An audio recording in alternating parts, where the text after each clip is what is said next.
início à nossa palestra, temos alguns avisos. As perguntas devem ser feitas ao término da nossa fala do nosso convidado. A lista de frequência será enviada no chat ao término da fala do nosso convidado.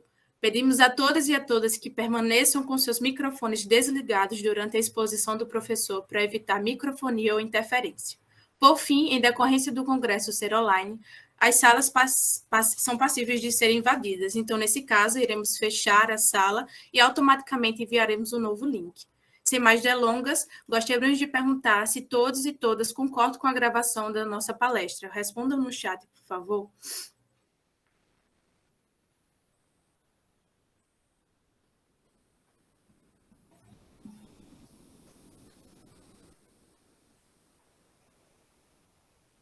Pronto. Então, hoje teremos o imenso prazer de receber o professor Diego Frix Antonello, com sua palestra intitulada A Necessidade de Escrever na Obra de Primo Levi, Uma Forma de Sobreviver ao Trauma. Professor Diego Frix Antonello possui graduação em Psicologia pelo Centro Universitário Franciscano 2004, mestre em Teoria Psicanalítica pelo Programa de Pós-Graduação em Teoria Psicanalítica da Universidade Federal do Rio de Janeiro, o FRJ 2011, é doutor em Memória Social pelo Programa de Pós...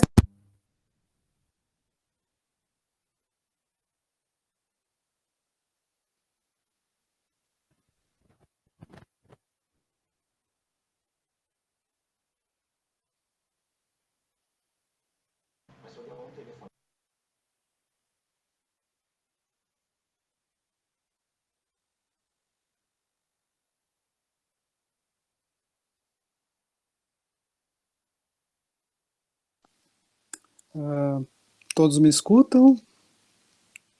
Sim? Acho que na última parte eu estava sem som, Raíssa acabou saindo, mas beleza.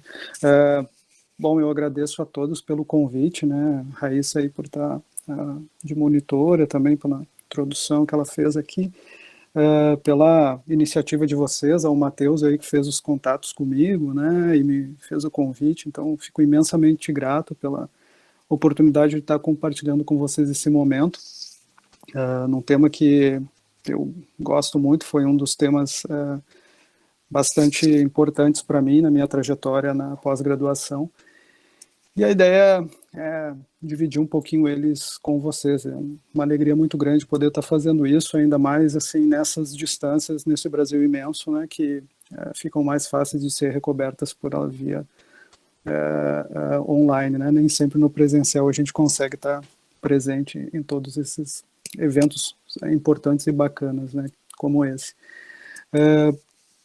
Pessoal, eu pensei numa espécie de conversa mesmo, né? Sobre o tema do Primo Levi, a necessidade de escrever, né, na obra de Primo Levi, que é um dos cernes de como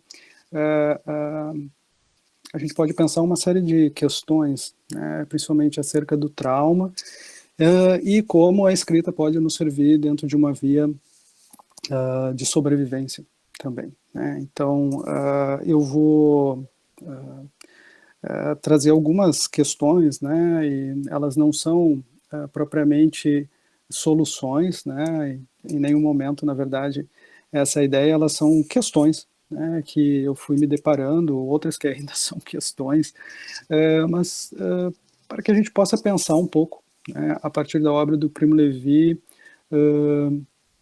questões importantes que se vinculam entre a literatura e a psicanálise. Eu vou começar com uma citação que não é do Primo Levi, depois eu vou para ele. Eu separei algumas citações para trazer para vocês, e a partir disso a gente poder ir conversando um pouco sobre como a gente pode, através dessas citações, pensar, né, e repensar algumas questões relacionadas ao plano conceitual, e não só o plano conceitual, como o Primo Levi nos provoca, né, dentro da psicanálise, e não só, obviamente, a repensar algumas coisas acerca do trabalho também clínico, mas do trabalho de como pensar o traumático, né, e como se ampliar a visão acerca das vias, das possibilidades de acolhimento do traumático. Eu acho que essa é uma questão muito importante na obra dele. E talvez, não só uma questão importante, um grito de alerta que ele nos traz, tá, extremamente atual, aliás.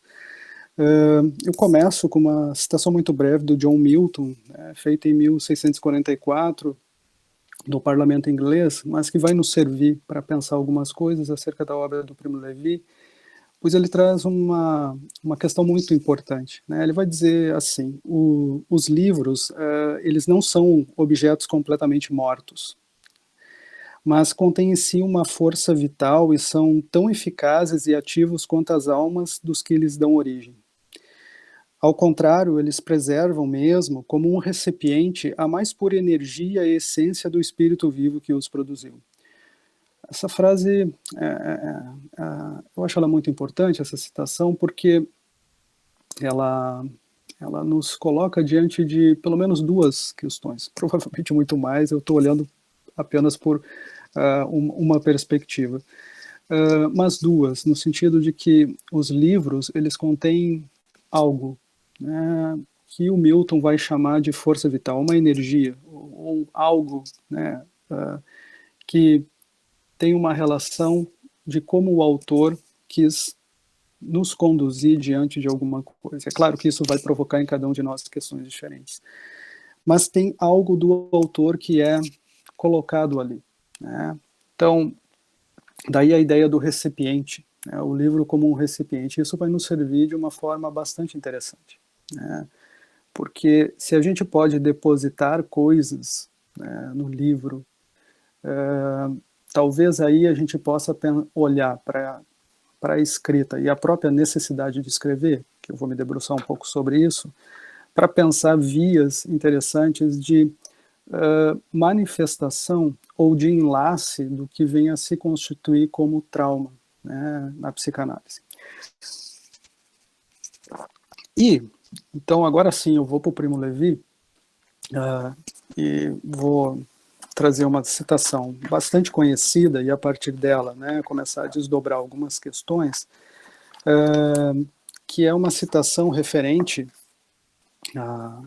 que introduz, né, uma das obras mais importantes dele, que é o É Isto um Homem, mas é uma frase bastante potente, porque essa frase, né, ela talvez contenha um cerne de várias questões que norteiam a obra do Primo Levi como um todo. A frase é a seguinte: a necessidade de contar os outros, de tornar os outros participantes, alcançou entre nós, antes e depois da libertação, o caráter de um impulso imediato e violento, até o ponto de competir com as outras necessidades mais elementares. O livro foi escrito para satisfazer essa necessidade em primeiro lugar, portanto, com a finalidade de uma libertação interior. Daí seu caráter fragmentário. Seus capítulos foram escritos não em uma sucessão lógica, mas por ordem da urgência. Só para situar rapidamente, creio que vocês conheçam brevemente o Primo Levi. O Primo Levi é um sobrevivente de um campo de concentração de Auschwitz, né, e pós a libertação, ele se debruça, né, na escrita das memórias referentes ao campo de concentração, né? E não só as memórias referentes ao campo, é tudo que ele viveu, tudo que ele experienciou e tudo que ele sofreu nesse campo. Então, essa citação, ela fala, né, um pouco dessa necessidade que o toma, né? E vejam as palavras que ele usa, né? Ele usa a palavra uma necessidade a ponto de competir com outras necessidades mais elementares. A gente pode colocar, por exemplo, várias, né, necessidades onde a escrita toma um lugar que não existia antes. Na verdade, o Primo Levi, em uma entrevista, ele vai dizer que ele só se torna escritor pela participação, por ter sido prisioneiro dos campos de concentração, participado desse horror. Isso é muito interessante porque ele era químico, então ele não ia ser escritor se esse evento não tivesse ocorrido na vida dele. Então, notem que aí acontece algo, né? Acontece algo que transforma a relação dele dentro da via profissional, e a química, que era a paixão dele, não deixa de ser a paixão, mas entra num plano secundário, ele se torna escritor. E ele afirma, com todas as palavras, que ele só se torna escritor por conta de Auschwitz. Então, aí nós vamos começar a encontrar algo no plano, né, de algo que é imposto a ele. Né? Ele não consegue se desviar dessa via a partir desses eventos. E ele encontra na escrita uma forma, né, de, aí sim, o recipiente colocar, né, no livro tudo, ou quase tudo, o que ele, né, experienciou, o que ele viveu, né, e o que ele sentiu durante os tempos de prisioneiro. Mas mais interessante que ele fala que o livro assume um lugar, uma finalidade de libertação interior. Então, como a gente pode pensar o que significa isso? Do que ele queria se libertar? Né? E é aí que a gente vai cair um pouco, começar a conversar um pouco sobre os planos conceitual e como a gente pode atrelar essas ideias que o Primo Levi traz aqui nessa frase, né, com a psicanálise. Né, e como a psicanálise também pode aprender, a partir do que ele traz, algumas coisas. E nesse sentido, ele traz uma outra ideia, que eu já vou desenvolver, que é a ideia do caráter fragmentário dos capítulos do livro. Então, vejam bem, ele está nos dizendo que o livro ele não foi previamente pensado, organizado, estruturado, né, com capítulos, um segmento, tudo bonitinho, como, por exemplo, eu estruturei a palestra toda em sequência. Não é isso, é urgência. Então, esse caráter fragmentário, ele está falando de que o que vem, o que ele vai escrever, né, tem a ver com o que está o atormentando mais.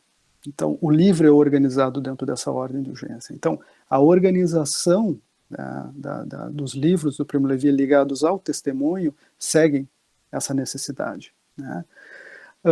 E a literatura de testemunho, né, ela vai se configurar uma literatura, ela existia já antes da Segunda Grande Guerra Mundial, mas ela vai se consolidar após os eventos, né, dos campos de concentração na Segunda Guerra. E depois ela se esparrama, né, por todas as outras possibilidades de violência. A literatura de testemunho é uma forma, né, do sobrevivente de uma certa violência poder narrar, né, o horror que ele foi submetido. Eu só vou pegar duas pequenas outras frases que eu acho importante e aí a gente volta para essa para começar a conversar. Tem duas outras frases que eu acho fundamentais, né, que ele fala da questão do livro. Ele diz assim, essa é num livro que é a tabela periódica, né, que não vai ser sobre química, né, mas ele usa os elementos da química, isso é interessante, para também falar, relacionar com o campo de concentração.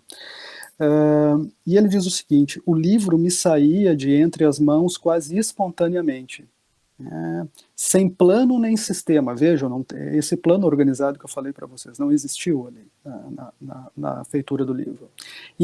Intrincado e repleto como um formigueiro. Né? E num outro livro, então aí de novo o caráter de urgência, né? Esse caráter fragmentário de urgência que se impunha na escrita. E num outro livro, que é Os Afogados e os Sobreviventes, ele escreve algo semelhante. Ele disse, eu tive que escrever esse livro, porque eu tinha realmente uma necessidade ou quase patológica de escrevê-lo. Né? E ele mesmo se chama de um escritor maníaco. Né? Ele tinha que trabalhar de dia numa fábrica de tintas e à noite ele atormentava os vizinhos porque ele ficava datilografando a noite inteira. Então é isso que ele fala, dessa força potente que o toma e ele tem que colocar isso de alguma forma no papel, na escrita. Né? Bom, mas aí eu acho que vale a gente parar um pouquinho e pensar algumas questões aqui. Quando o Primo Levi fala dessas questões ligadas à libertação interior e à necessidade de escrever como algo que se apossa dele, né, tem esse caráter de quase ser possuído por algo e ter que manifestar pela via da escrita, nós estamos falando, né, de algo que se relaciona com a via traumática. Né? Por quê? Bom, em primeiro lugar, os campos de concentração. Né? Foram campos onde se experimentou talvez o que se tem de mais terrível né, em termos de horror que várias pessoas, né, não só judeus, mas negros, homossexuais, soldados que foram aprisionados, prisioneiros políticos, ciganos, né, os ciganos foram mortos em um número parecido com os judeus nos campos de concentração, né. Isso já fala de uma situação extremamente traumática para aquele que é feito prisioneiro, né? Primeiro porque tem que se imaginar que você vai para um campo que muitas vezes é um campo de extermínio, né? Não só um campo de concentração, onde havia câmaras de gás e todos os pessoas do campo sabiam que aquelas câmaras eram feitas para matar, né, seus semelhantes. Então, você estava submetido à espera, né, o que pode ser extremamente terrível, normalmente é, à espera da sua morte. E presenciar tudo isso, fora todos os outros horrores que os prisioneiros foram submetidos nesses campos, né, levam o humano além da capacidade de suportar essas experiências, né? Então, nós estamos falando aqui de algo que se relaciona com o que Freud, a partir de 1920, vai cunhar como trauma, né? O que é o trauma na obra de Freud, né? Eu acho que é importante a gente falar um pouco disso. É justamente algo tão potente, né? Algo que acontece no externo, mas que é tão poderoso que a gente não consegue internalizar, a gente não consegue transformar isso, né, em o que o Freud vai chamar de representação, ou seja, excede a capacidade do aparato psíquico, principalmente do eu, em dar conta de um evento pelo qual você está experienciando. Ou seja, esse evento ele é tão poderoso que ele te paralisa, né? Ele tem a capacidade de colocar você diante de uma situação a qual você não consegue reagir de uma forma adequada. Daí a ideia do Freud em colocar a angústia, né, que a gente experimenta em tais situações do lado do horror ou do terror. É uma angústia tão poderosa, ele vai chamar também de angústia automática, tão poderosa, né, que paralisa, né, a pessoa, paralisa o eu, ou seja, é um evento do qual você não consegue dar conta, né? A ideia do desamparo, né, encontra a ideia do trauma, porque o desamparo é a situação pela qual você não consegue ajudar a si mesmo, ou você não consegue auxiliar a você mesmo diante daquilo que está acontecendo. Então, o desamparo ele vai na via contrária, talvez, da esperança. Ou seja, a esperança é algo que também te movimenta na direção de alguma coisa. O desamparo ele te paralisa, ele te fragiliza, ele te coloca numa situação na qual você não consegue fazer um movimento, né, para conseguir se livrar, se libertar, ou reagir, né, de uma forma talvez mais adequada à situação que está acontecendo. Então, aí, né, não só os eventos relacionados aos campos de concentração envolvem trauma, né, mas o trauma significa todo esse lugar no qual cada um de nós pode experimentar, né, que excede essa capacidade do eu em dar conta, né, desse evento. Isso tem uma consequência interna muito grave, ou seja, é uma quantidade de energia tão poderosa que o eu ele não consegue transformar isso em uma representação. A ideia da energia, de ligar a energia, né, falha diante da situação traumática. E com isso nós estamos diante de algo que não sofre, né, e talvez nunca vai sofrer, uma representação psíquica. A ideia, né, que a gente bordeja aqui é a ideia do irrepresentável. Nesse sentido, né, alguns autores, né, classificam de formas muito interessantes, como vocês vão encontrar no relatório de Brodeck, que é um livro no qual um sujeito também volta, não é um livro de testemunho, mas é um livro no qual o sujeito volta de um campo de concentração, ele tem que fazer um relatório de um assassinato que ocorre na vila dele, e ele sabe que esse assassinato foi feito por agentes da prefeitura, pessoas da vila, porque a pessoa era um estrangeiro, E o estrangeiro não era bem visto, ele trazia a diferença, ele trazia as novidades, e as novidades não eram bem vistas nessa vida. E ele tem que escrever uma mentira sobre isso, né? Então daí a ideia do relatório. E ele volta de um campo de concentração. E o Brodeck, num certo momento do livro, ele diz que quando ele tem que mentir, né, sobre o assassinato, para proteger os assassinos, para proteger os perpetradores, ele reexperimenta, né, toda a impotência, todo o que ele passou, né, diante da submissão e da violência dos outros no campo de concentração. E aí eu não vou saber pronunciar, não adianta, é uma palavra em esloveno, se não me engano, ou em iugoslavo, impronunciável, não tem como eu dizer para vocês, nem soletrar vai adiantar. Mas o significado da palavra, né, que é dentro de um dialeto, significa que ele está falando da via traumática que ele experimenta, que ele é como se ele não conseguisse, ele consegue descrever, mas não com toda eficiência, tudo que ele sentiu, tudo que experimentou e tudo que isso está provocando nele. Então, ele bordeja, a ideia dessa palavra é que essa situação na qual ele tem que mentir, que ele reevoca os traumas dele, é como se ele caminhasse em torno de um buraco negro. Ele fala é como um buraco de piche, que você não toca o fundo, mas você caminha no entorno. Você não consegue pegar a essência nunca, a essência te escapa, né? O trauma é um tanto assim, né? A ideia de trauma que Freud vai começar a recortar, né, e dentro da ideia que se envolve a não representação, diz respeito a isso, do qual você vai falar, você sabe falar do que aconteceu, mas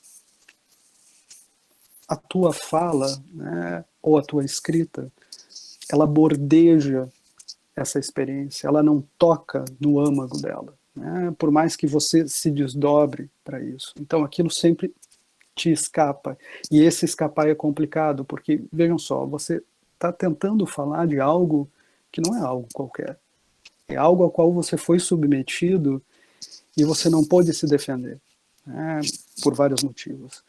E aí você tenta explicar para o outro o que você experienciou, ou o que você foi submetido, a dor que você sente, e você bordeja ela, né? Tem um outro sobrevivente de um campo de concentração, né, e outros sobreviventes das ditaduras que aconteceram na América Latina e aqui no Brasil, né, que relatam a mesma coisa com palavras diferentes, né? Mas um camarada chamado Jean Merry, ele explica isso de uma forma que a gente pode ilustrar melhor essa ideia do trauma, né? Então, ele foi submetido a uma tortura na qual as mãos dele eram amarradas às costas, né, nessa posição de oração, só que nas costas, e um gancho foi colocado e ele foi içado. Então, chega um momento que toda essa parte aqui gira, né, da musculatura e quebra tudo isso sai do lugar. E aí ele fala uma coisa muito interessante, ele diz assim, a sensação de impotência, de solidão e de desamparo, eu não lembro se ele fala desamparo, pode ser que eu estou adicionando, provavelmente eu estou adicionando, mas é isso que ele estava querendo dizer,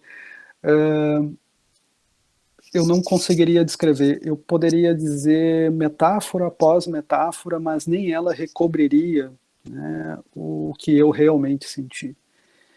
Então, aí nós nos colocamos diante dessa ideia, né, daquilo que não é representável, que você fala, você tenta falar, você sente, mas a linguagem não consegue captar com toda a potência, vamos dizer assim, né? Então, aí que nós vamos voltar um pouco para a obra do Primo Levi e com a ideia disso de que o livro brotava, né, dessa necessidade.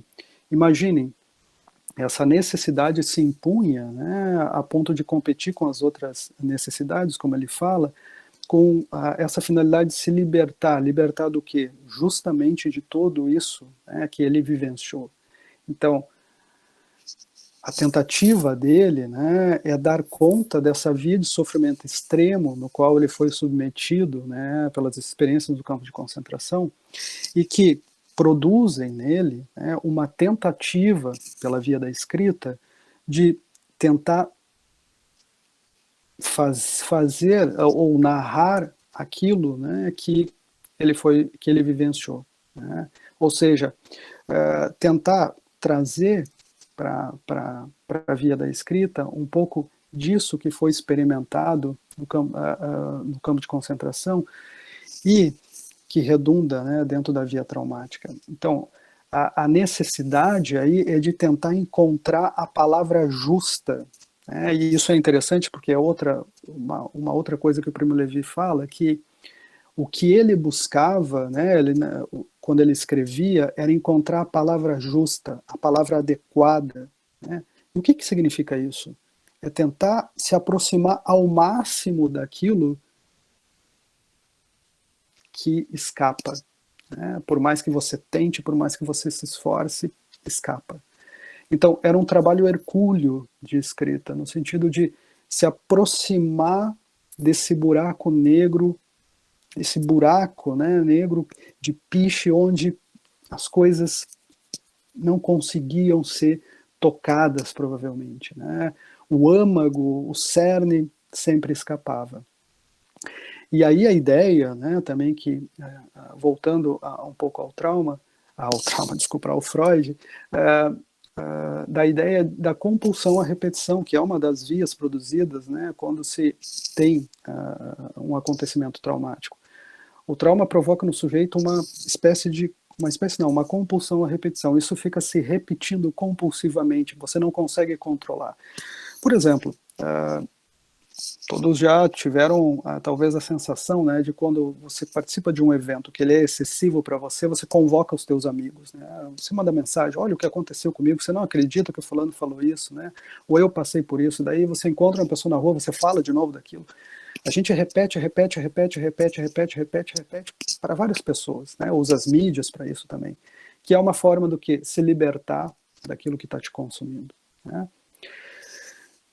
Tentar dar uma vazão para isso, né, que fez você sofrer. E aí a gente convoca, de certa forma, o outro por várias vias, né? Então, é algo compulsivo que fica dentro de um imperativo dentro de você que tenta fazer você colocar para fora, você se libertar um pouco disso que fica rendendo, né?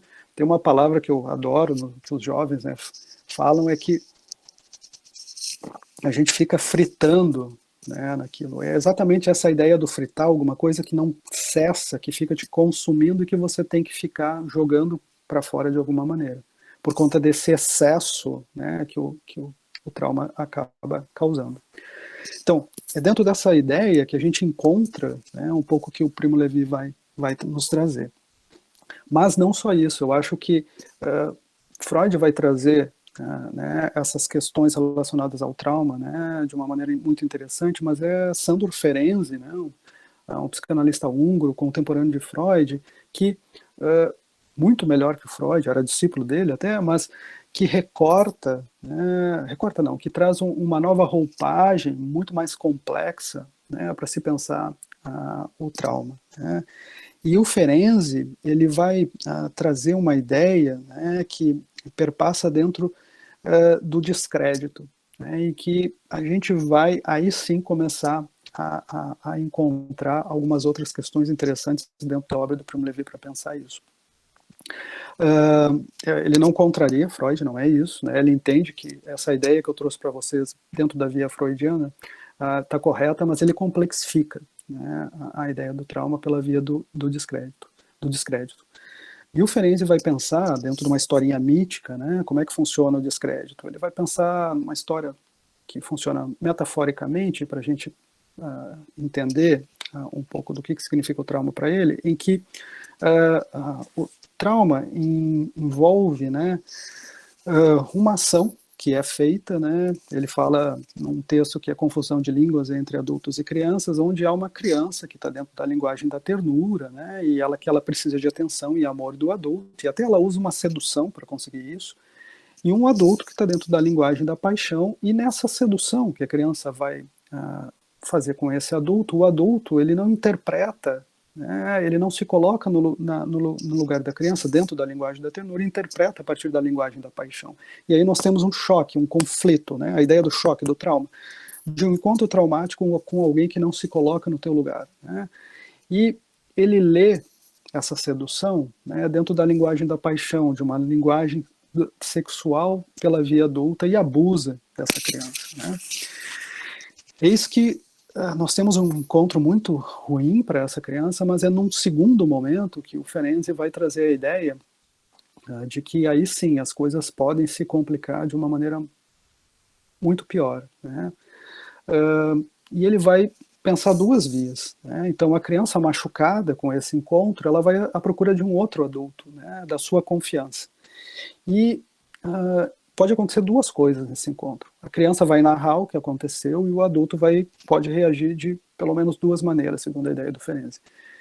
Uma maneira muito boa, né, que o adulto vai acolher isso que a criança trouxe, né, vai ficar horrorizado com isso, mas vai acolher, então vai tentar proteger a criança, vai tentar fornecer ferramentas para a criança lidar com isso, vai tratar a criança com ternura, vai não deixar a criança desamparada nesse momento. Então nós vamos ter um trauma, aí, mas segundo o Ferenczi vai ser um trauma dentro de uma via estruturante, ou seja, não é que isso não vai causar sofrimento, mas vão ter ferramentas mais acessíveis para lidar com essa ideia da não representação, né, que eu falei para vocês, que podem ser manejadas dentro de uma via melhor, né, já que vai ter um outro que vai estar te apoiando, vai estar te ajudando e vai estar te defendendo, vai estar te confortando, etc. Mas pode ser que aconteça uma outra coisa. E que outra coisa? Esse adulto, ele se escandaliza, ele fica horrorizado, né, com isso e não acolhe a criança. Né? Ele trate isso que a criança traz com descrédito.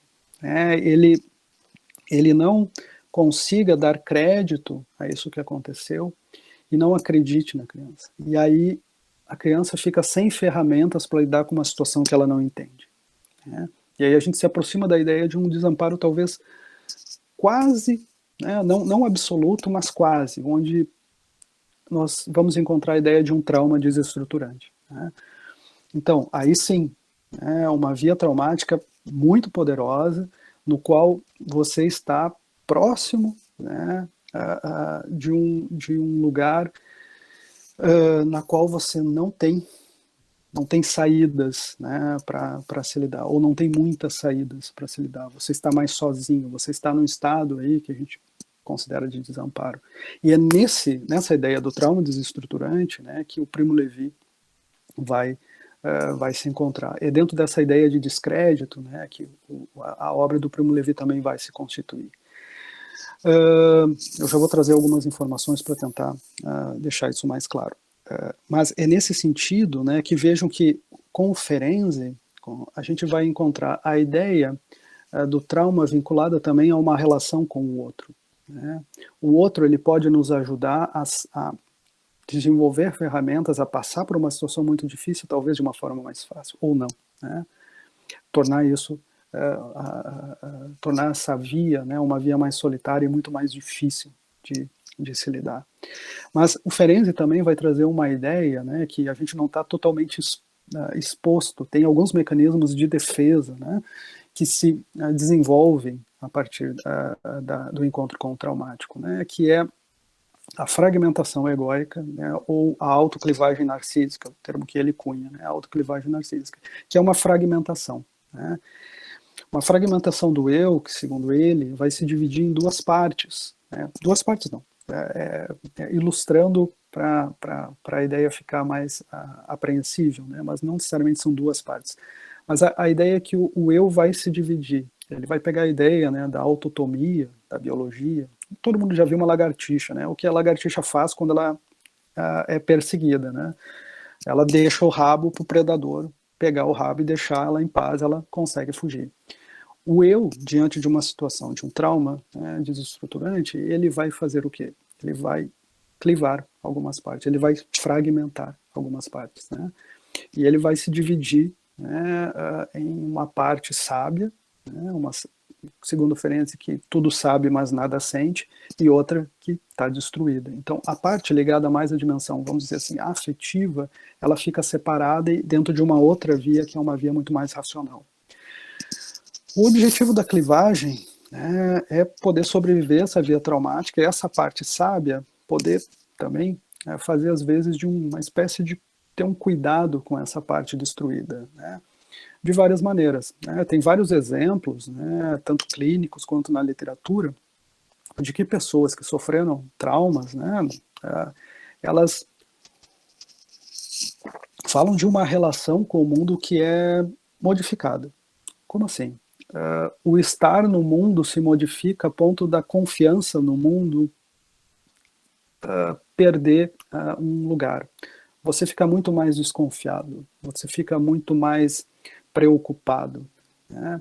Há vários exemplos clínicos, por exemplo, né, de que as pessoas relatam metaforicamente, né, a ideia de se transformarem numa espécie de processador que não desliga, né? Ou seja, você fica muito mais atento ao mundo. A sua relação com o mundo não é aquela relação de que existe perigos no mundo, mas tudo bem, eu continuo vivendo. Não.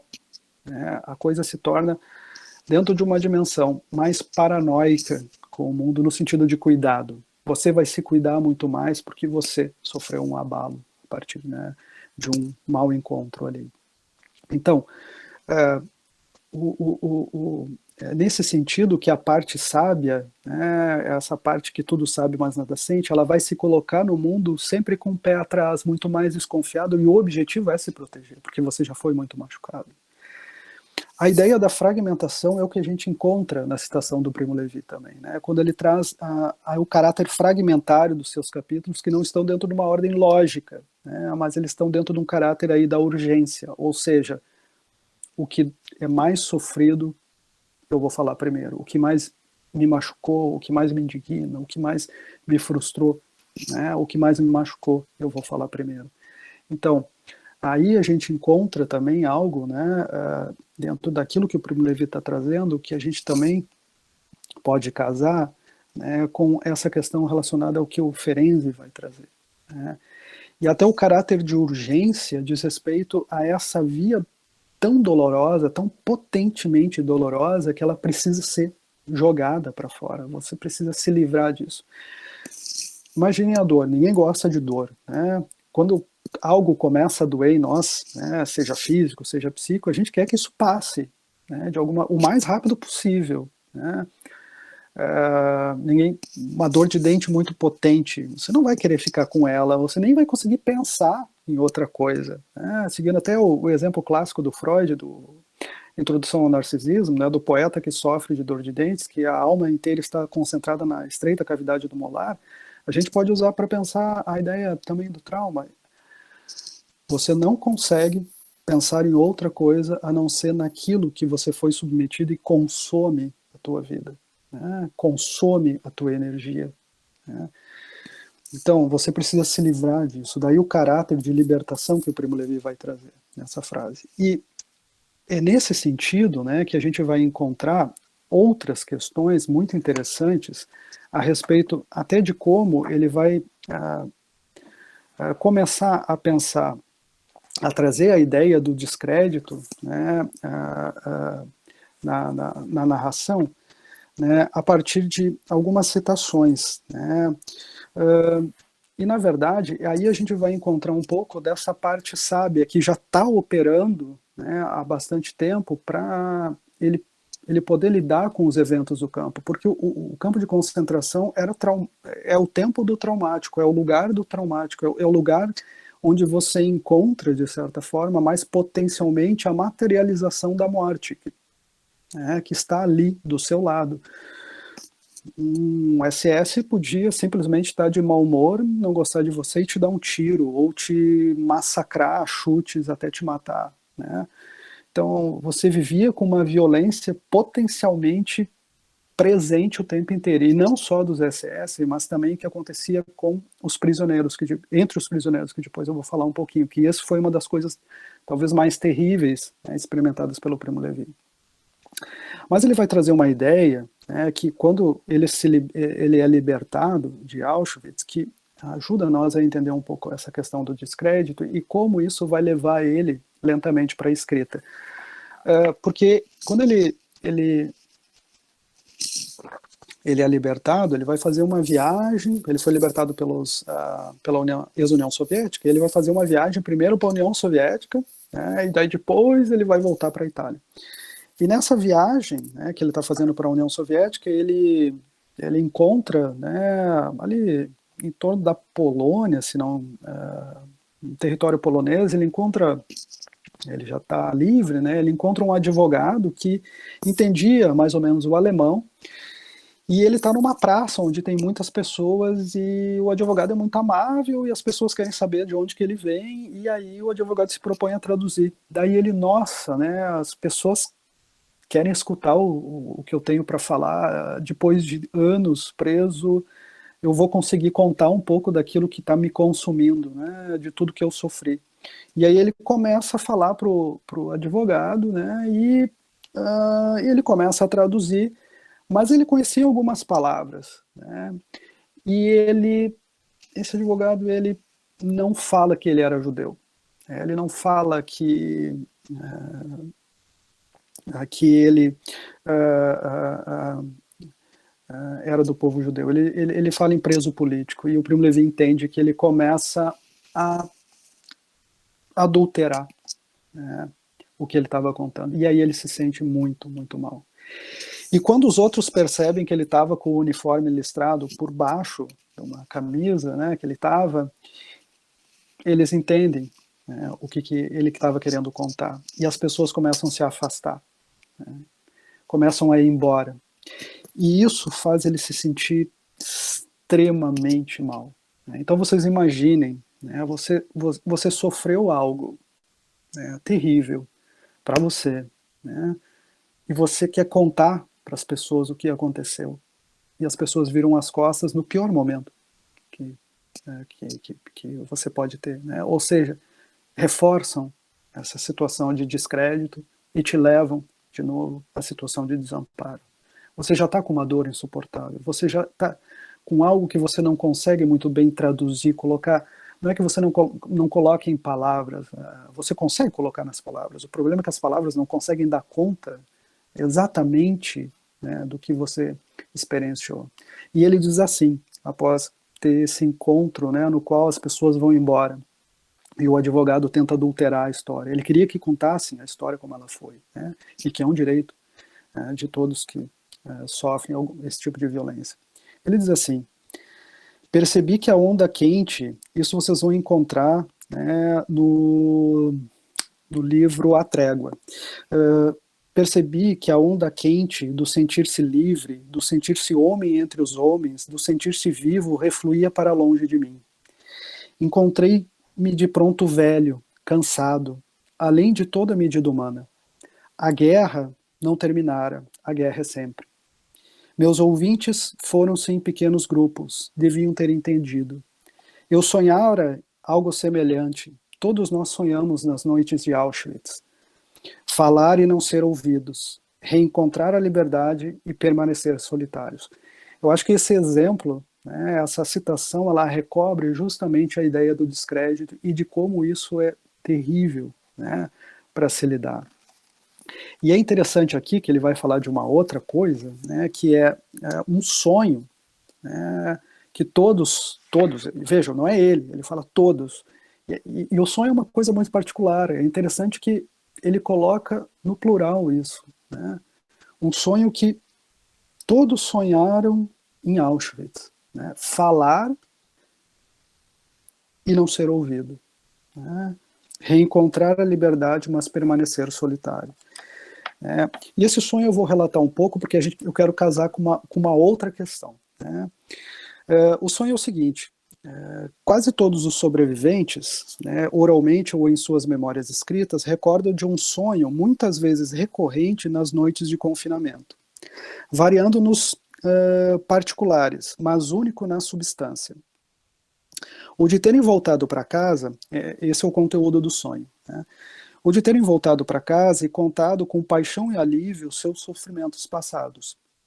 né?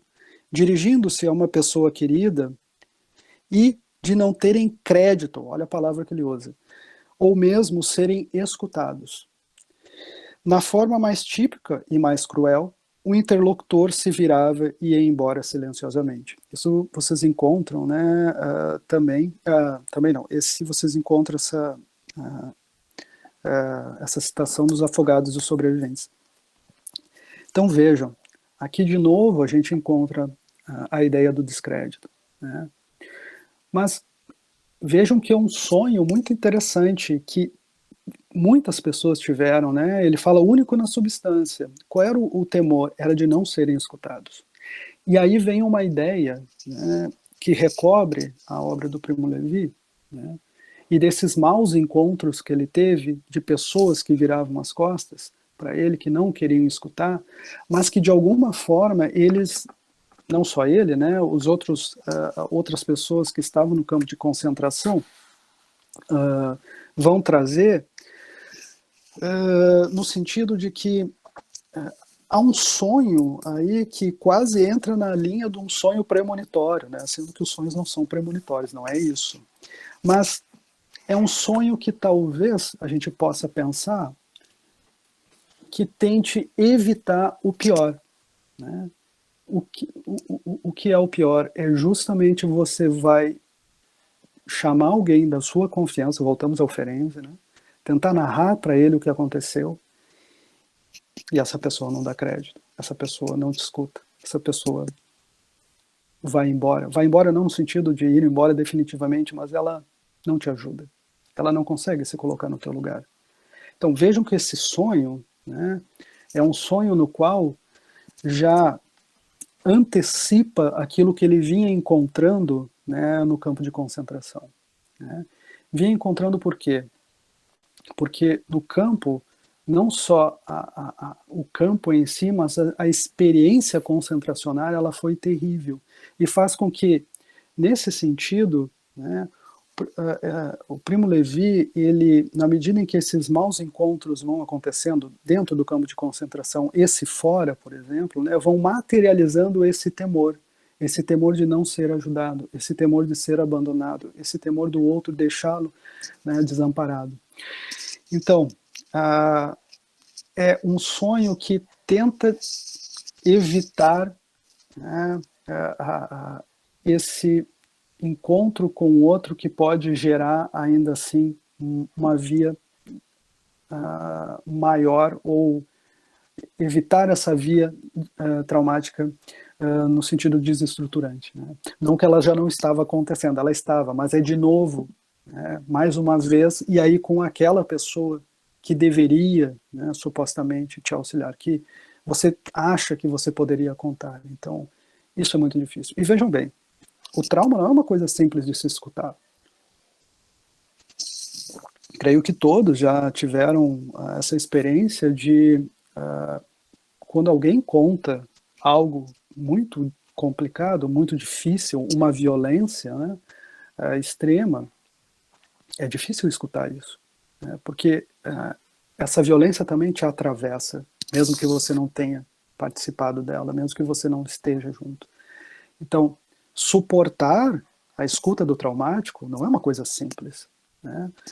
Na clínica, quando um paciente nos conta algo, né, que passa por essas vias traumáticas, é muito difícil escutar isso, é muito doloroso escutar isso, né? Então,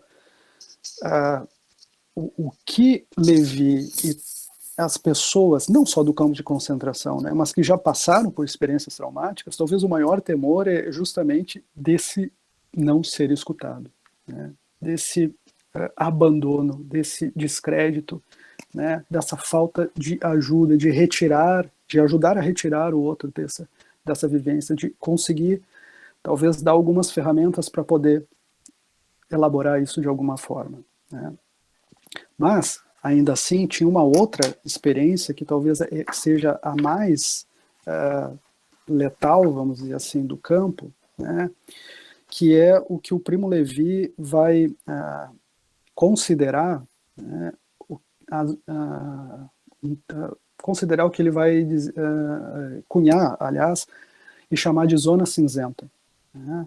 E isso também envolve o descrédito, mas o descrédito dentro de uma outra maneira, porque na historinha ali mítica do Ferenczi, né, precisa ter duas pessoas, né, o primeiro que abusa e o segundo que desacredita, mas nem sempre a gente precisa ter os dois.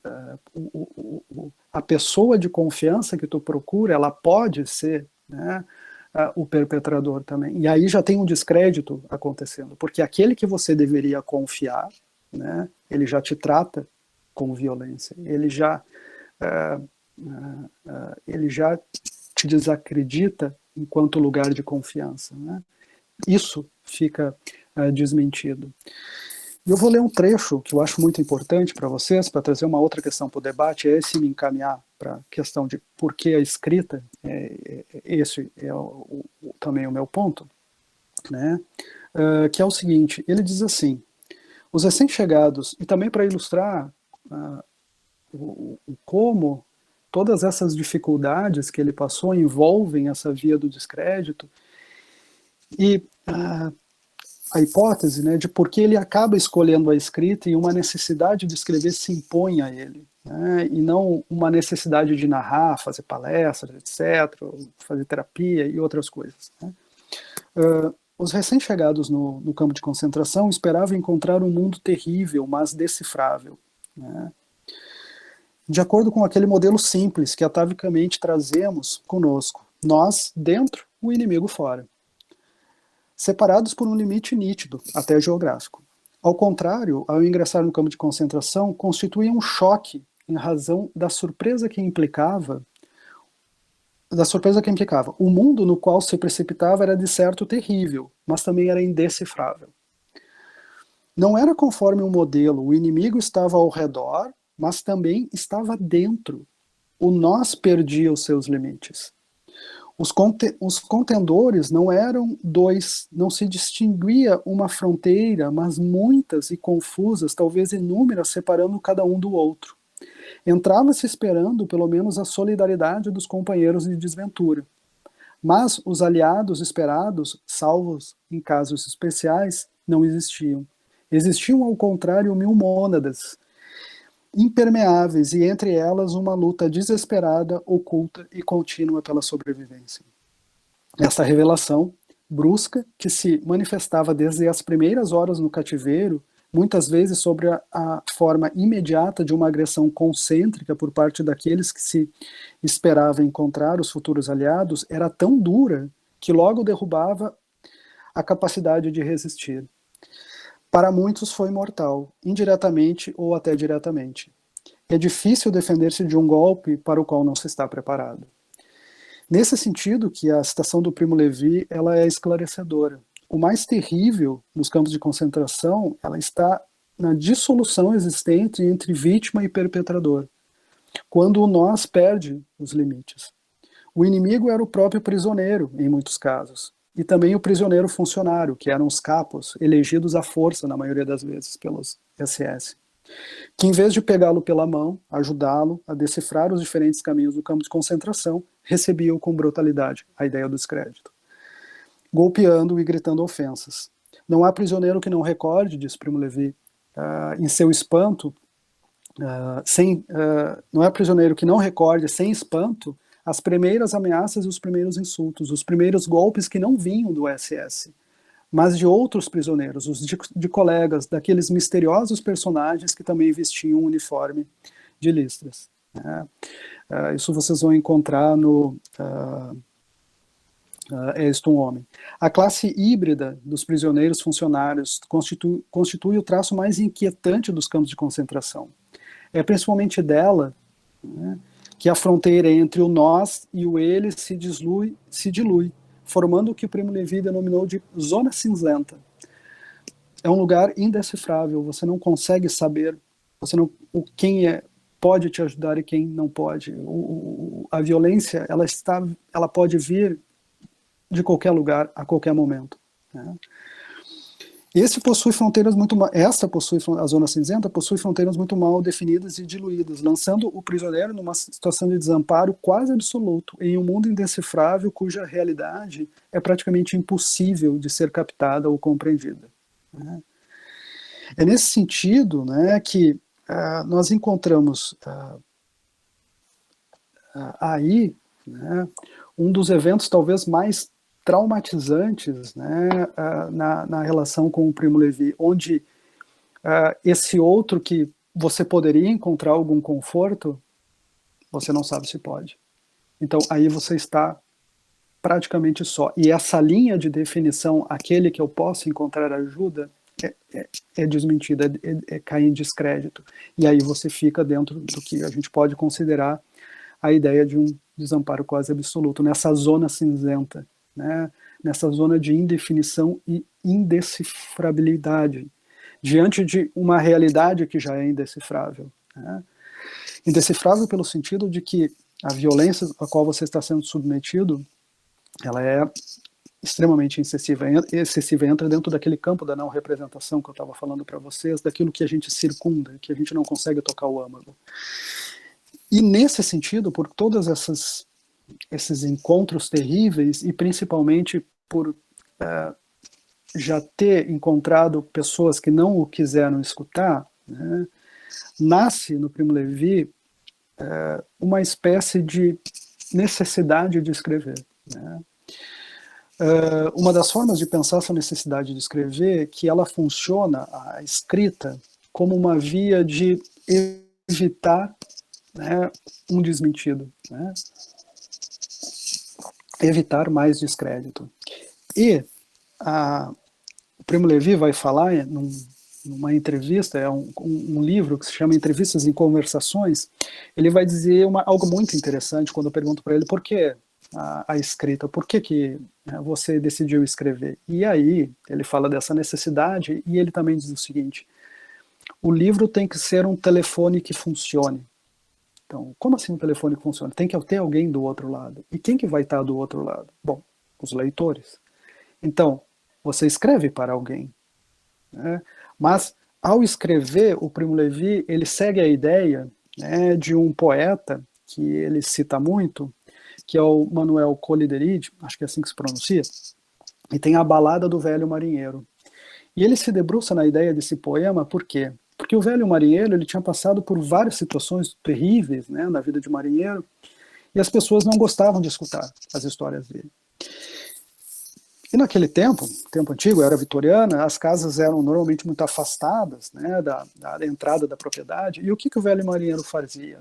Ele, para evitar de não ser escutado, ele esperava as pessoas na frente das propriedades e ia abraçado nelas, contando, né, as suas histórias de malefícios. Então, o velho marinheiro achou uma alternativa interessante de evitar o descrédito. Ele obrigava as pessoas a ouvir. Né? É nesse sentido que eu acho que a gente pode pensar a obra do Primo Levi. Né? A necessidade de escrever, ela nasce também como uma via, né, de tentar encontrar a palavra justa para aquilo que ele experienciou, para aquilo que ele sofreu, para as violências que ele foi submetido, né, mas também uma forma de evitar esse descrédito do outro, esse descrédito que ele sonhava. Evitar, de novo, de quando ele estiver liberto, pessoas, né, que supostamente ele confiaria, né, o tratem como ele foi tratado nessas outras situações. E nesse sentido que o livro se transforma num telefone, né, num telefone muito útil, por quê? Porque ele vai tentar criar pontes, né, com os outros, mas de uma certa forma um tanto protegido. Né? É óbvio que você pode não ser lido, né, mas é muito interessante que muitos autores, né, o que eles mais acham curioso e gostam é as trocas que acontecem entre leitores, entre fãs, de certa forma. Né? Cartas que são trocadas, cartas que são lidas. Então, são pessoas que se dedicam ao que você escreveu, são pessoas que leram com cuidado, são pessoas que são atentas ao que você escreveu. Isso aconteceu. Né? A partir dessa obra, que no início ela não foi muito bem recepcionada, mas ela começa a ganhar um volume, né, de recepção com o tempo maior, essa interação, essa ponte com o outro começa a ser estabelecida. Pessoas começam a conversar sobre, né, essas questões com o Primo Levi, as questões que ele queria trazer. Então aí o sonho, né, é evitado, mas ao mesmo tempo se abre uma via de comunicar ao outro algo que é muito difícil de ser comunicado, que é a via traumática, né? E é óbvio, né, que aí nós vamos encontrar algo muito interessante para se pensar, que é a narração que vai passar pela repetição do trauma, né? Nós havíamos falado ali rapidamente da compulsão à repetição, e a literatura de testemunho vai ter algo que envolve uma compulsão à repetição, onde você vai narrar, escrever, né, as situações que envolveram o trauma que você sofreu, o trauma que você foi submetido. Mas na literatura de testemunho a gente pode pensar essa via de uma forma um pouco diferente. A repetição aqui, ela também pode ser vista como uma força criativa. Quando o Primo Levi fala, eu tenho que encontrar a palavra justa, a palavra mais adequada, tem um esforço do autor que envolve a repetição daquilo que foi vivido, né, daquilo que é imperativo dentro de si, daquilo que brota, né, fragmentariamente, mas no sentido de apresentar, né, para o outro, e é para o outro, né, dentro de algo mais próximo da realidade. Daí que nós vamos encontrar na literatura de testemunho o que vem a ser a literalidade. Por exemplo, você lê um romance qualquer, é relativamente fácil de ler, gostoso de ler, a gente se diverte. Literatura de testemunho você não vai se divertir. Não é um livro divertido de ler. É um livro extremamente duro de ler, né?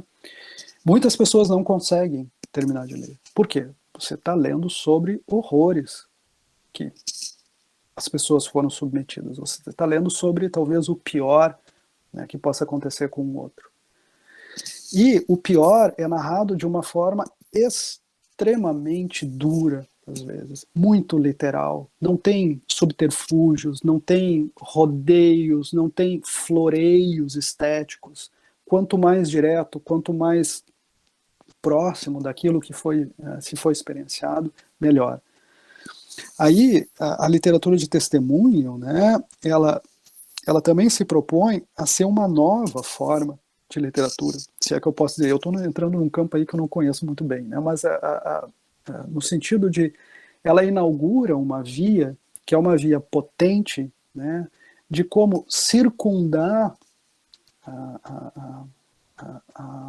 o trauma, né, evitar o descrédito, mas também potencialmente tentar encontrar algo ali, né, que é vital para o sujeito, que é o testemunho daquilo que se foi vivido enquanto violência, né? É a prova, é a memória, né, de um acontecimento que o perpetrador tenta negar, que tenta apagar, que tenta desacreditar, né? Então, o livro de testemunho, ele é um documento histórico também, né, e importantíssimo, né, que tem essa via também de mostrar ao mundo aquilo que você foi submetido enquanto violência. Nesse sentido que a literalidade é algo muito comum na literatura de testemunho. Por quê?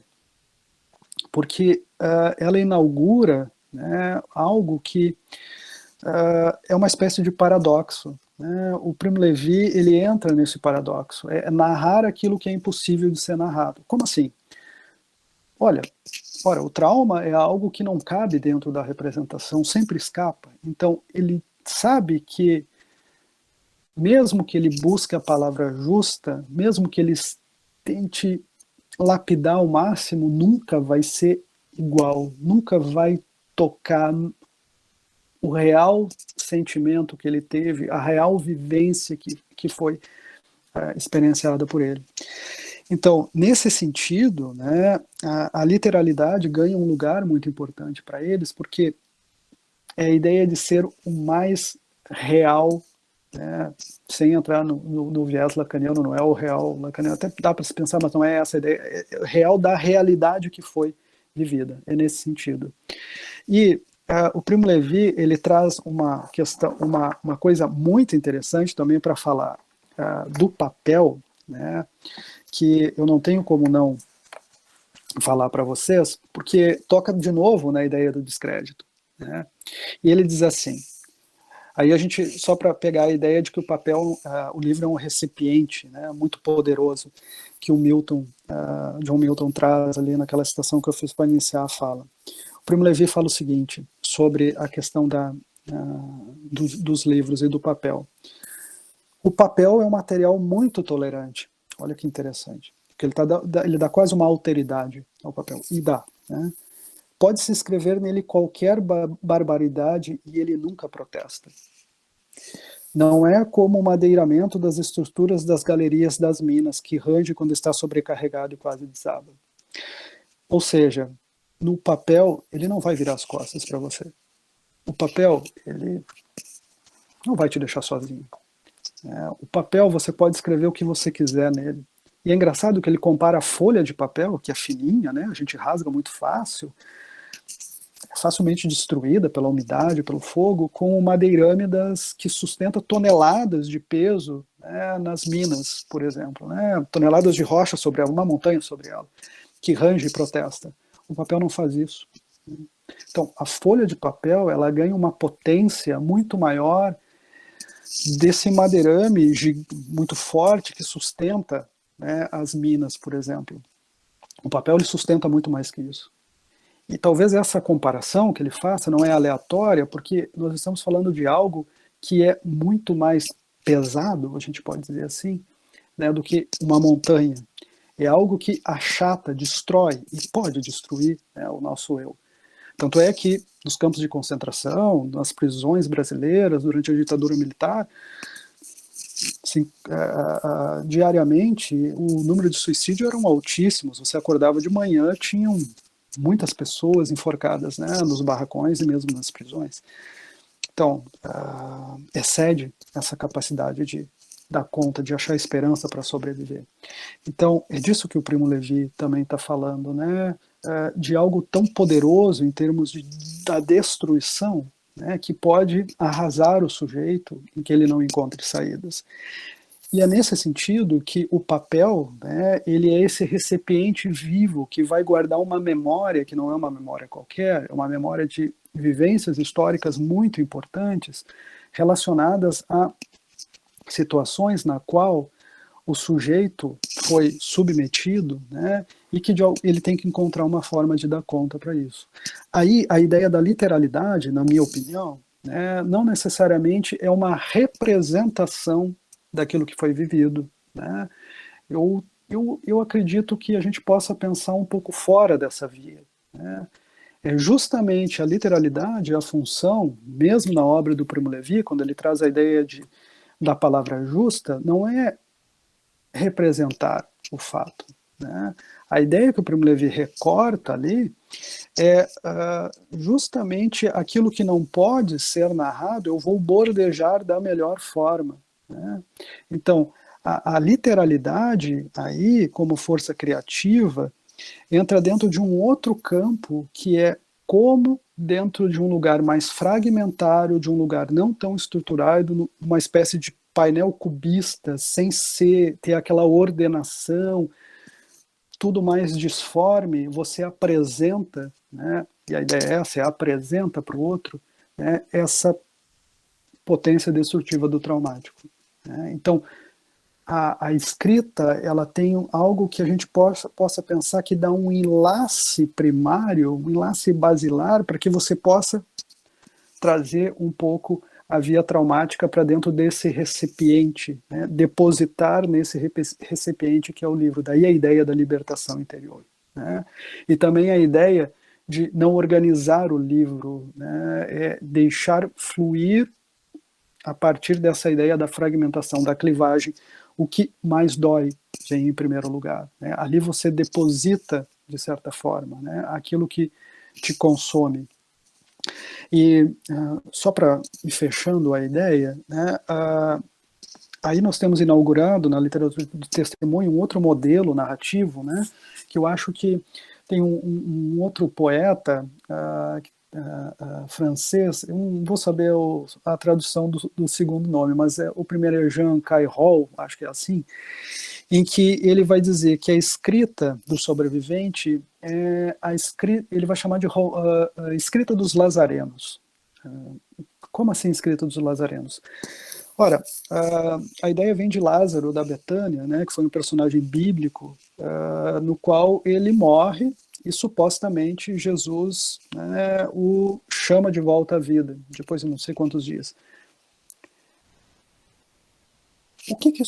Como isso entra dentro da relação com o traumatizado? Ora, o traumatizado é aquele que entra nos campos da morte, experimenta a morte, tem um encontro com ela, com a materialização dela, com a potência destrutiva que envolve, né, a morte. Mas ele sobrevive, então ele volta à vida, de alguma forma. Então, a escrita do sobrevivente, a escrita do Primo Levi, a escrita de testemunho, é como você vai escrever sobre algo que envolve esse outro campo fora da vida. Você entra nos campos da morte, mas você volta, e aí você tem que narrar aquilo que você viveu.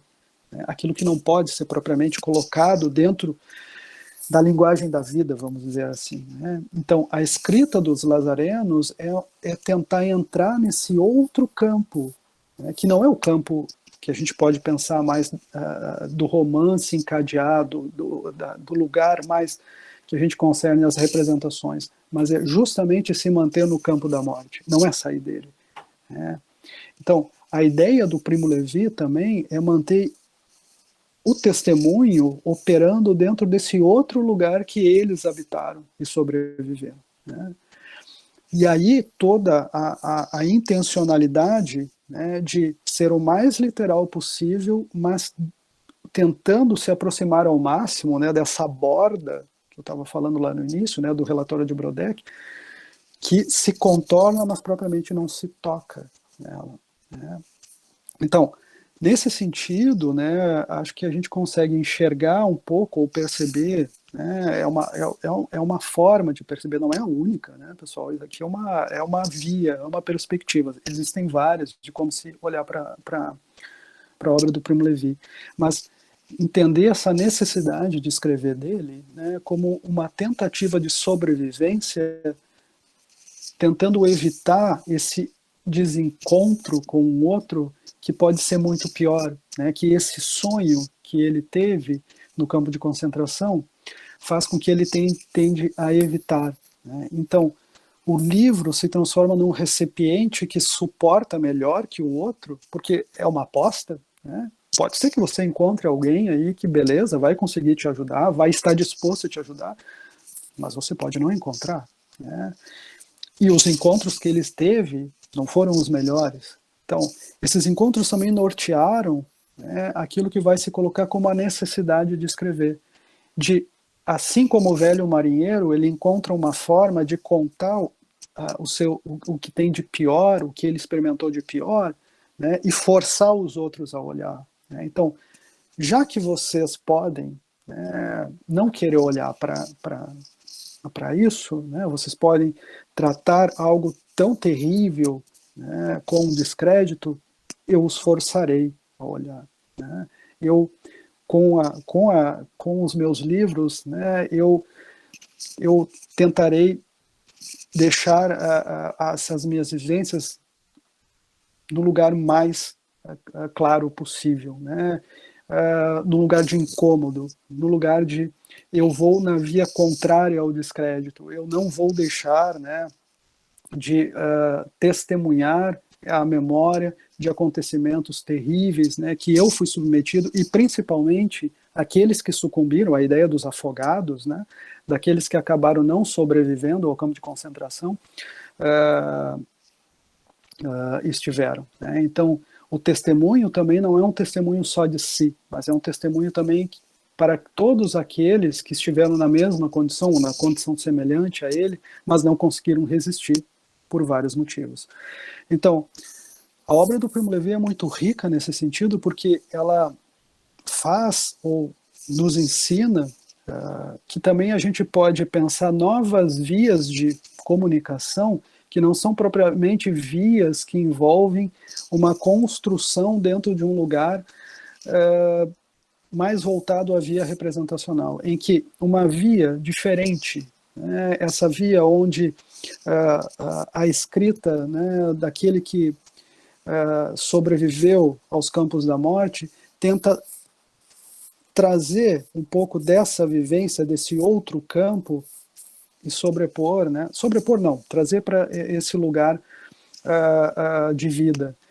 E nesse sentido é um clamor pela vida também, mas que talvez aí a dificuldade, a dureza, a aspereza que a gente encontre, né, quando a gente vai ler obras como do Primo Levi e todas as outras obras, né, de autores, sejam de que país for e que momento for,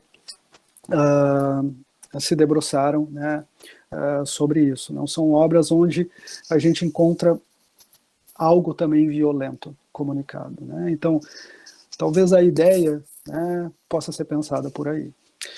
Bem, pessoal, a ideia era basicamente essa, né? Eu não sei se eu consegui desenvolver tudo, são muitos elementos, mas é uma forma só da gente tentar olhar também, não só para a obra do Primo Levi, mas como uma possibilidade pela qual a gente pode pensar vias de comunicação ou de do traumático ser aparecer, né, ou ser manifestado, não só pela via da representação, mas dentro de uma outra via que, na minha opinião, também é bastante criativa, que envolve a repetição, mas dentro de um outro contexto, né, que potencialmente envolve também uma forma bastante eficaz, vamos dizer assim, de sobrevivência. Claro que a gente pode levar isso para outros campos, como o campo da clínica, né, aí é outra história. Mas, enfim, a ideia era falar um pouco da obra do Primo Levi, algumas ideias, né, que eu pensei, tentando relacionar com alguns conceitos que eu acho importante dentro dessa constituição da via traumática. Pessoal, se vocês tiverem alguma pergunta, vai ser um prazer conversar com vocês. Eu não prometo que eu vou responder todas, mas assim, pensar, né, com vocês algumas questões, isso eu consigo. Oi, Mônica, tudo bom? Tudo bom? Tudo bem. Não sei se a gente pode falar, não sei. Eu não tô ouvindo. Agora, tá? Sim. Pronto. Já está formando uma fila aqui. Eu vou observar a ordem. Você foi a primeira. Olha, aí, quem que tiver alguma pergunta, algum elogio, professor, pode levantar a mão ou colocar no chat que o professor irá responder as que der para ele responder. Gratidão, professor, por esse diálogo maravilhoso, essas observações. Foi muito rica e deu para encaixar em várias observações entre minhas pesquisas. Muito obrigada. A Mônica vai fazer o comentário ou a pergunta dela. Então, boa noite a todos. Diego, quero falar assim, do prazer de te reencontrar. Essa é a vantagem das janelinhas que estamos vivendo, facilita, né, os nossos encontros aqui nesse tempo, é o que é possível.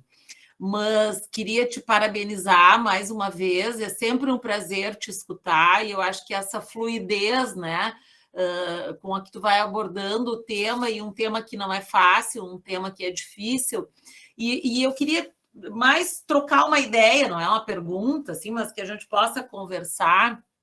Eu achei muito importante o que tu traz, assim, dessa literalidade necessária, digamos, né, que é o que vai confrontando de uma certa forma, eu diria, não sei se tu vai concordar comigo, essa tentativa de tornar invisível, né, e tornar inaudível, ou seja, é uma retraumatização em relação ao experienciado, e que vai, então, assim, digamos, essa literalidade vai obrigando a dar visibilidade aquilo que se resiste a reconhecer, né? Por um lado. Então, eu acho que qualquer um de nós que já tenha lido algumas dessas obras que tu referisse, mas principalmente é isso, o homem, eu acho que vai concordar que não é uma literatura, não é um livro que a gente pega e lê de uma vez só, né? A gente tem que ir dosando e dando um ritmo de leitura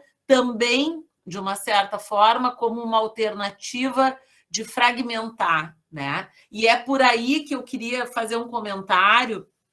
Eu tenho conversado com alguns psicanalistas que trabalham na linha do Ferenczi, como tu referisse, e tem todo um movimento de repensar um pouco a questão da fragmentação, né? Não mais como essa associação tão direta que se faz entre o fragmentado como uma crítica ao não integrado, portanto, pensando mais por uma via patológica, mas pensando o fragmentado exatamente como tu abordasse agora, como essa dissolução que se faz da dor e possível, então, de ser administrada de uma dada forma, né, da forma possível. Mas, enfim, vou ser rápida, então acho que deve ter outras pessoas inscritas. Era mais assim pelo prazer que sempre é o diálogo e a interlocução contigo. Parabéns, excelente a tua fala.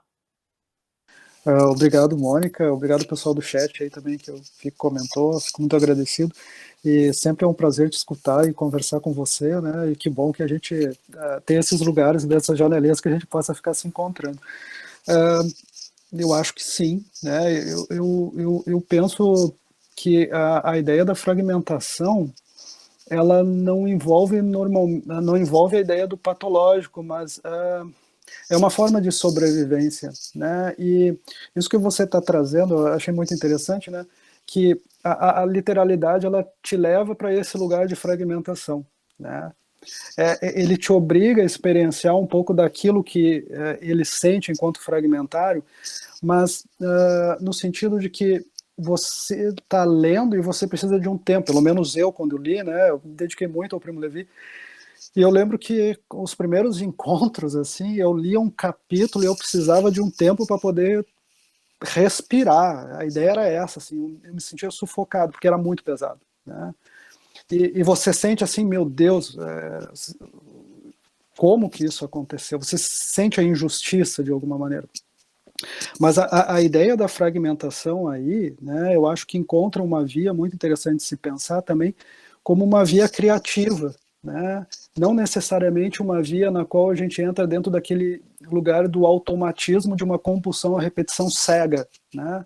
Mas a fragmentação, ela tem justamente esse propósito, né, de diminuir um pouco a intensidade de um bloco muito pesado pelo qual tem que se lidar, né? Até o Ferenczi, ele eu não me lembro onde, eu acho que é no Diário Clínico, em algum fragmento lá, ele traz a ideia de que ele até faz um cálculo, né, que o cálculo dele está errado, mas é como se o eu se estilhaçasse, né, e como se nesses estilhaços tu pudesse lidar com cada pedacinho devagarinho, né, tentar assim, não dar conta, mas porque eu não consigo enxergar muito a ideia do processar no sentido de ligar, até pode, não é que não possa, vai acontecer, né, mas eu penso muito mais a ideia do tu pegar pedaço por pedaço dessa parte muito bruta, e aí tu lançar via literalidade dentro da narrativa, dentro da escrita, né? E aí eu acho que tem um potencial muito interessante. Até a Regina Herzog, ela traz a ideia, né, de que quando o paciente, por exemplo, apresenta uma narrativa muito dura dentro dessa via do traumático, a gente não tem que acolher isso dentro de uma via pensando em organizar isso dentro de uma lógica de um romance neurótico, mas é acolher quase como um painel cubista, onde as coisas são erráticas, né? Então, aí também eu acho que é a ideia que toda a literatura de testemunho traz, né? Desse fragmentário, mas que mostra esse outro mundo, né? A ideia que eu estava tentando trazer também é desse mundo dos campos da morte. Ela é ela é muito estranha para quem está do outro lado olhar, né? E aí que vai de nós poder tentar se colocar um pouco nesse lugar do indizível, né, do que não vai dar conta totalmente. E aí sim, eu acho que ganha uma potência muito interessante pensar essa ideia da fragmentação, né? Me parece que se amplia a ideia dela não ficar só como uma defesa também quase automática, mas assim, como dentro do quase uma coisa negativa. O ego não teve saída, teve que fazer isso. Não. Ganha uma potência criativa aí que eu acho que é interessante de se pensar. Enfim.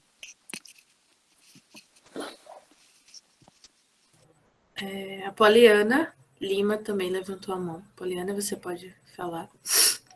Boa noite. Primeira coisa, muito obrigada. Foi muito importante essa palestra.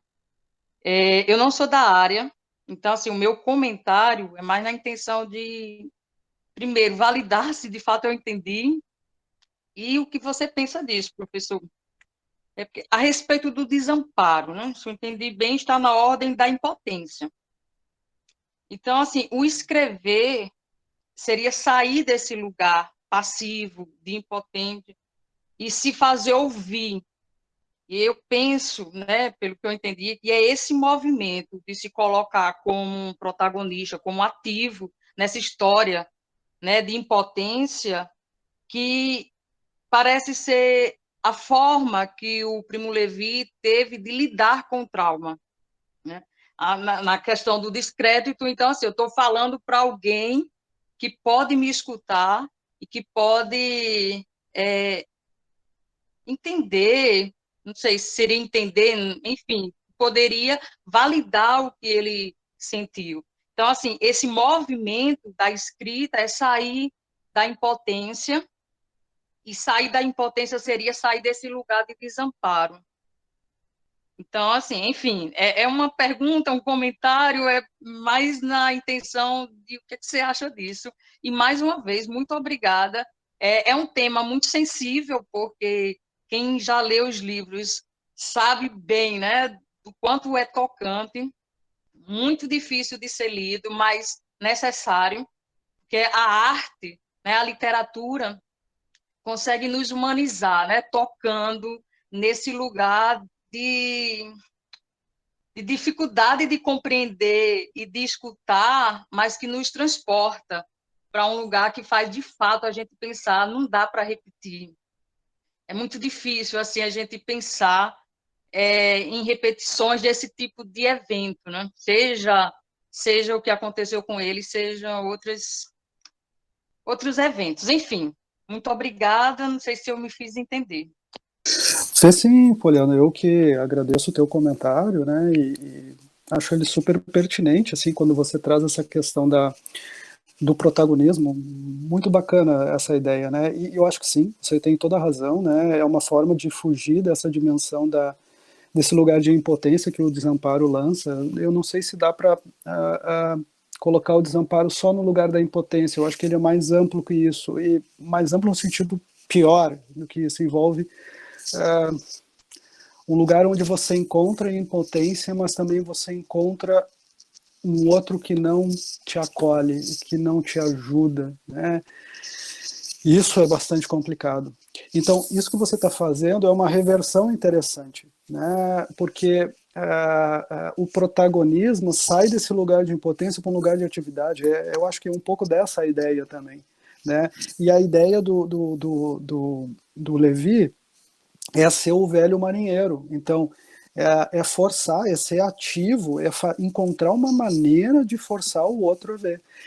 E você tem razão também, no sentido de que o livro, ele é uma ponte, mas é uma aposta, né? Você não sabe quem que vai estar do outro lado, mas é um convite também para ser lido, porque é a tua história. A literatura de testemunho não é uma história qualquer, é a tua história, né? Então, tem um convite aí para o outro tentar se colocar, né, num certo lugar, que é um lugar que você nunca teve, né, mas que vai te conectar, que vai criar essa ponte, e aí você começa a sair do lugar de desamparo. Porque o Primo Levi começou a receber milhares de cartas, né, de pessoas que se tocaram com a história dele, de pessoas que até pediram desculpa, alemães que mandaram cartas pedindo desculpa. Ele nunca desculpou nenhum alemão, aliás, mas ele que nem participaram da guerra, mas enfim, coisas nesse sentido.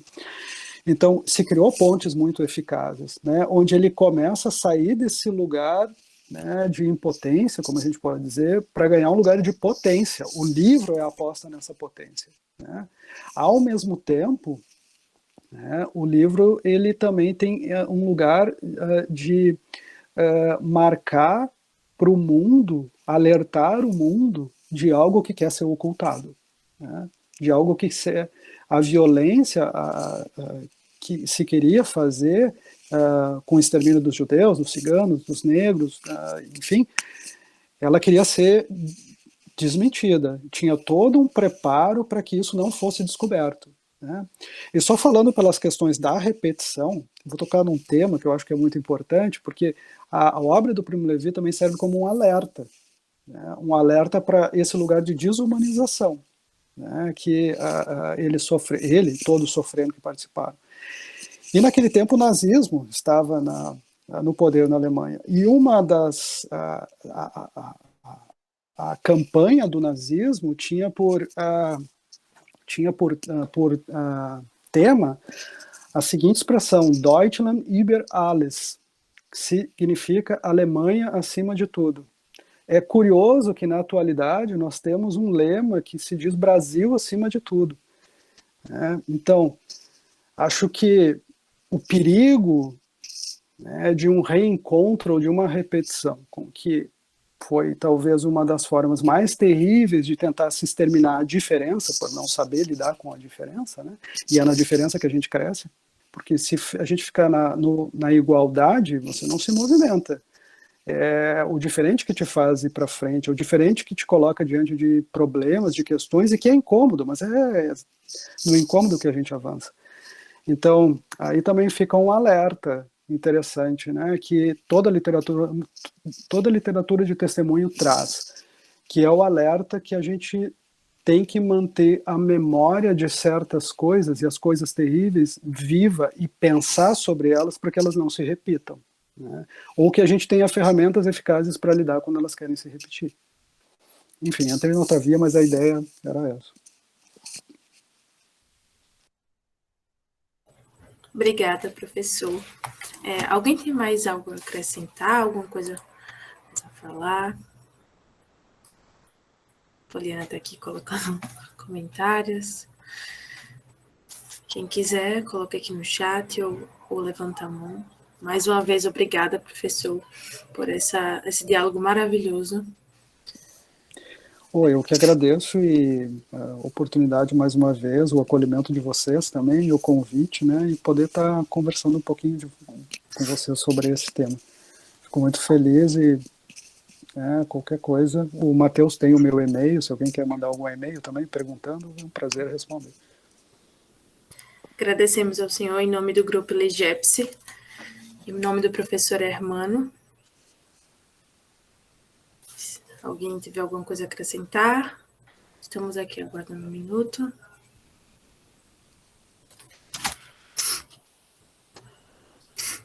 Agradecer também a todos que estiveram aqui presentes, né, colocaram comentários e participaram.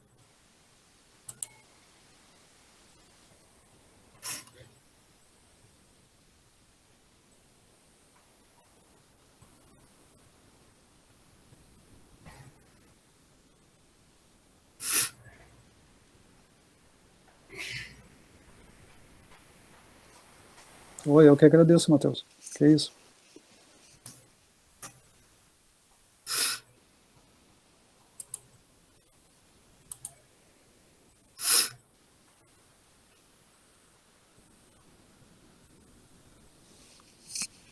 Então é isso, professor. Acho que finalizamos. Tá bom, tá ótimo. Mais uma vez, muito obrigado aí pela possibilidade de dialogar com vocês, né? E que a gente possa ter outros encontros desses e o diálogo está sempre aberto para quem quiser conversar comigo. Raíssa, muito obrigado aí pela... Levantaram a mão agora, professor. Levantaram? Tá, pode ser, pode falar. Tisa Oliveira. Pode falar. Boa noite. Eu queria perguntar em relação a essa libertação exterior, que o senhor falou em relação ao Primo Levi. Tem evidências de que ele realmente conseguiu essa libertação?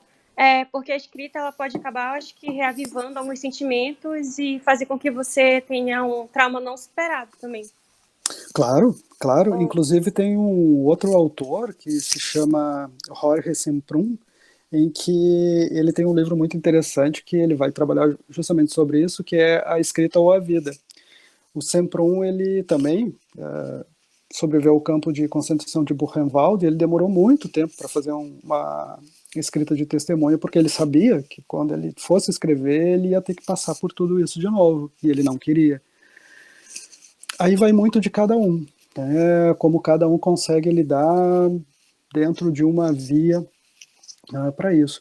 Olha, a gente sabe que o Primo Levi se suicidou ali no final da década de 80, né, mas ele sobreviveu 40 anos escrevendo. Então, isso não é pouca coisa para quem participou de eventos como ele participou, né? Só que a potência dos traumas que ele sofreu, talvez chegue um momento em que isso não se dá mais conta por essa via, mas foram mais de 40 anos. Então a via se tornou um lugar bem interessante, né, de mantê-lo, né, não só na vida, mas como experimentar a vida dentro de outras maneiras que ele conseguiu, criando uma obra fantástica, né, tanto que ele se lança um pouco para a literatura dentro mais da via da poesia num certo momento da vida. Mas sim, ele consegue, vamos dizer assim, se libertar, a libertação interior, né, que ele fala, ele consegue se libertar um pouco disso, mas esse tipo de vivência, como ele sofreu, né, não é uma vivência muito simples de ser manejada, né. Por exemplo, tem um autor brasileiro, puxa, esqueci o nome dele, mas ele tem um livro que se chama Memórias de um Sobrevivente. Ele é de São Paulo, Luiz Alberto Mendes. Ele fala que certas experiências relacionadas ao traumas ficam marcadas como uma tatuagem, né? Então, ela vai estar lá no seu corpo e você vai olhar para ela de vez em quando e ela vai ter a mesma potência. Agora, é como você vai encontrar vias de tentar descarregar, de tentar se libertar disso.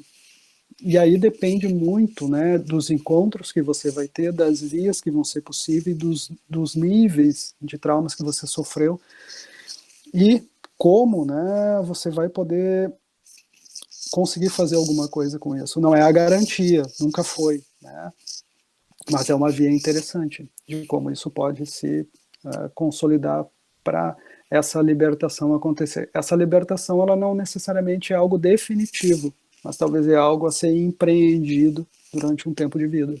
Eu acho que a ideia vai mais por aí.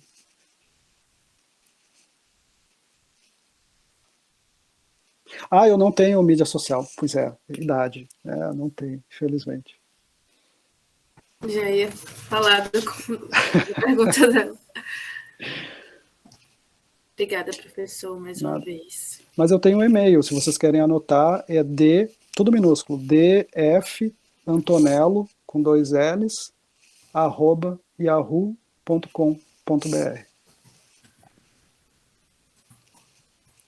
Estou colocando aqui no chat. dfantonello@yahoo.com.br. Isso. Pronto, professor.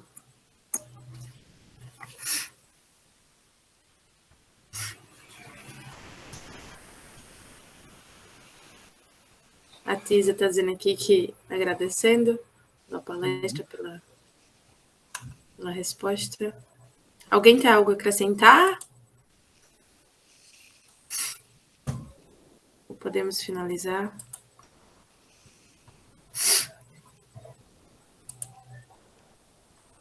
Acho que foi agora, professor. Na outra vez a gente quase... Quase foi, não foi. Então, beleza, pessoal. Muito obrigado de novo e até a próxima. Obrigada mais uma vez. Tchau, tchau.